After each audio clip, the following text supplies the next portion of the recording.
Stitch, pumunta ka uli dito. Pakisabi sa klase ko, wala kaming klase ngayon. Teka lang po, sir. Wala na naman po. Oo. Bakit? Nagreklamo ka? Wala kang pake. Sundin mo na lang ako.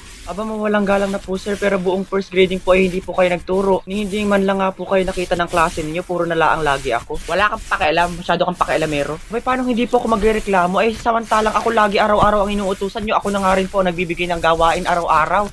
Ni hindi nga alam ng mga estudyante mo na mukha kang bisugo eh. Hoy, bastos ka. Sagot ka ng sagot.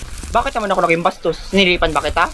Eh halos nga amoy cracklings yung singit mo, amoy na amoy ko hanggang dito. Sisilipan pa ba kita? Yuck! Ikaw bata ka, sagot ka ng sagot, isusumbong kita sa guro mo, kala mo, nang magtanda ka. Pwes, isusumbong naman kita sa principal na hindi ka nagtuturo, tapos ako pa yung inaabala mo. Buti sana kung binibigay mo sa akin sweldo mo, okay pa. So ayun, naiinggit ka pala sa akin kasi sumesweldo ako kahit hindi ako nagtuturo. Ba't di mo na lang kaya ako gayahin?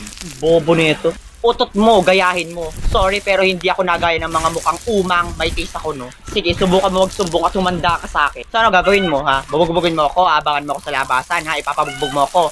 Bulok na yung style mo kasing bulok ng ngipin mo. Ang kala mo sa akin, natatakot ako sa'yo? Ano, bardagulan ano? O ba't hinahawan mo talaga ako Ops, bago ang lahat. Naka-live nga pala tayo sa aking Facebook page. Nahin yung camera mag-hi ka, kitang-kita yung bulwak mo mukha. So, nabidyohan ko lahat ng pinag-usapan natin kanina at send ko na rin sa principal. Good luck na lang sa'yo kung hindi ka pa masasante. RIP na!